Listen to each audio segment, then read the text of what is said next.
नमस्कार, मैं हूं राजेश पिपलोदिया और इस वक्त आप देख रहे हैं दोपहर न्यूज। लगातार नई और ताजा जानकारियों के लिए हमारे चैनल को आप सबसे पहले सब्सक्राइब कर लीजिए। पेश है एक खास खबर। 22 जून को शाहजहांपुर के गांधी हॉल में आदिवासी समाज का 7वां सम्मान समारोह आयोजित किया गया, जिसमें मध्य प्रदेश के विभिन्न जिलों से आए 200 से अधिक मेधावी विद्यार्थियों को सम्मानित किया गया। इस कार्यक्रम का उद्देश्य विद्यार्थियों को प्रोत्साहित करना और उन्हें करियर की सही दिशा दिखाना रहा। मुख्य अतिथि अपर कलेक्टर एवं जनपद पंचायत के सीईओ संतोष टेगोर ने पढ़ाई में ध्यान केंद्रित करने और शिक्षा के अवसरों पर बात की। डॉक्टर लोकेंद्र सिंह कटारिया ने नीट परीक्षा की अपनी यात्रा साझा करते हुए विद्यार्थियों को बड़े सपने देखने और मेहनत करने की प्रेरणा दी। डॉक्टर पारितोष ठाकुर ने मेडिकल फील्ड की जानकारी दी और मार्गदर्शन किया। प्रशासनिक अधिकारी आनंद दलोदिया ने आरक्षण और सामाजिक पिछड़ेपन जैसे विषयों पर अपने विचार साझा किए और आयोजन की यात्रा उज्जैन से शाहजहांपुर तक बताई। विद्यार्थियों को भारतीय संविधान और करियर गाइडेंस पुस्तकें भेंट की गई, जिसमें आकाश ग्रुप का विशेष सहयोग रहा। समाज सेवियों का भी मंच पर सम्मान किया गया। यह आयोजन समाज के उज्जवल भविष्य की एक मजबूत शुरुआत है। 5,500 करीब सीट है, जिसमें गवर्नमेंट की सीट लगभग 2,500 है, 2,500 से 3,000 गवर्नमेंट सीट है। तो आपको मैं इसलिए गवर्नमेंट और प्राइवेट सीट का अलग अलग बता रहा हूँ, क्योंकि प्राइवेट में MBBS करना बहुत ज़्यादा महंगा है। नीट एग्जाम के थ्रू आप और भी बहुत सारे कोर्सेज कर सकते हो, जैसे कि आप आयुर्वेद डॉक्टर बन सकते हो, जिसका BAMS कोर्स होता है। आप होम्योपैथी के डॉक्टर बन सकते हो, जिसका बहुत बहुत धन्यवाद, बहुत बहुत साधुवाद हमारे बीच में जो भी हमारे और उनको मार्गदर्शन के रूप में आज हमें वरिष्ठ जनों का आशीर्वचन सुनने का सौभाग्य प्राप्त हो रहा है। बहुत बहुत धन्यवाद, बहुत बहुत साधुवाद। साथ ही कहते हैं कि मंजिलें उन्हें मिलती हैं जिनके सपनों में जान होती है, मंजिलें उन्हें मिलती हैं जिनके सपनों में जान होती है, और फर्क होने से कुछ शुरुआत करें, सम्मान करें इनका। बहुत बहुत धन्यवाद, बहुत बहुत साधुवाद आप सभी को। अब आगे थोड़ा सा उन्नयन हो जाएगा। इसके बाद में कि आज से 15 दिवस पूर्व मेवाड़ा समाज के एक प्रतिभा सम्मान समारोह कार्यक्रम में मैं सुजानपुर में उपस्थित हुआ था।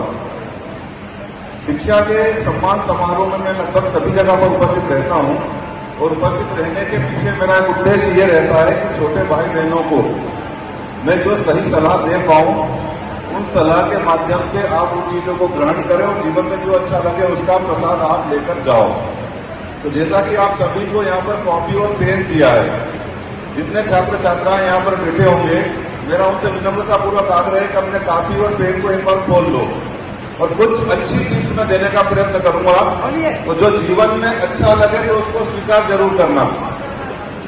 जीवन में जो चीज अच्छी लगे तो उसको स्वीकार जरूर करना, और स्वीकार करोगे तो जीवन में लाभ आप ही को प्राप्त होगा। एक उदाहरण के साथ इसको मैं से बताना चाहूंगा। भूख लगती है तो खाना किसको खाना पड़ता है? भूख लगती है तो खाना किसको खाना पड़ता है? बताओ। पानी की प्यास लगती है तो किसको करना पड़ता है? खुद ही को। तो वैसे ही जीवन में अगर हमको आगे बढ़ना है तो जीवन के आगे बढ़ने के लिए सबसे अति आवश्यक चीजें हैं। हमको जहां भी कोई चीज अच्छी प्राप्त हो, उन चीजों को हम लोग ग्रहण करें और ग्रहण करके जीवन में उसका लाभ प्राप्त करें। आदमी कोई भी चीजें कब खरीदता है? जब उसको जीवन में लाभ प्राप्त होता है, उसको अच्छा लगता है, तभी उन चीजों को वो ग्रहण करता है।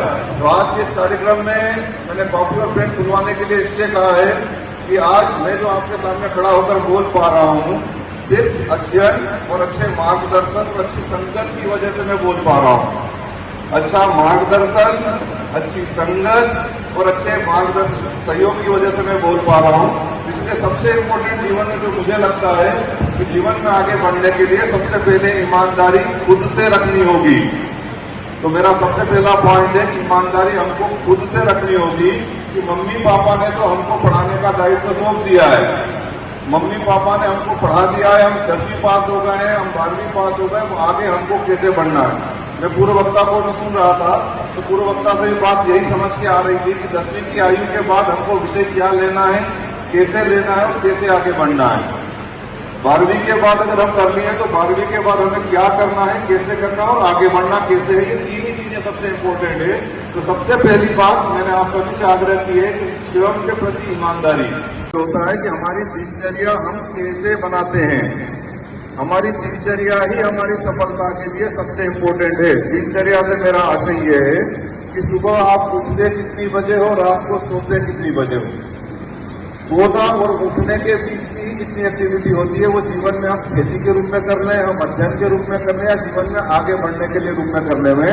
तो कृपया करके मेरी इस बात को जरूर ध्यान दें कि सुबह उठने से लेकर रात्रि विश्राम तक का आपका डिसिप्लिन तरीके से, मतलब उसका बहुत सीधा सा आशय है कि जीवन में हम उसका आदर्श के रूप में हम बना लें हमारा खुद का प्लान।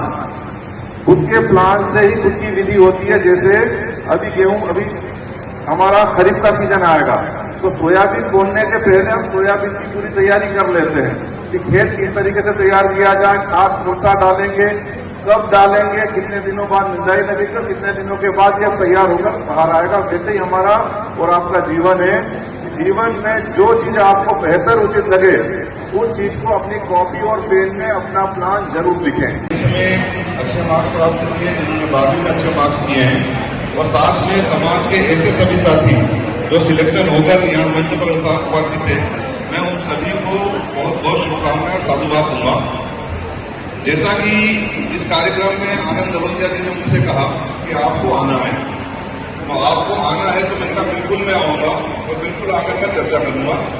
चर्चा करने के पीछे मेरे 2-3 उद्देश्य रहते हैं, क्योंकि यहाँ शिक्षा है तो हम यहाँ खड़ा होकर बोल पा रहे हैं।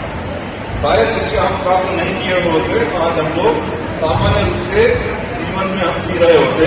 तो सबसे इम्पोर्टेंट बात जो मुझे लगती है वो लगती है कि शिक्षा हमको मिली है तो शिक्षा का हम बेहतर तरीके से लाभ लें, फायदा लें।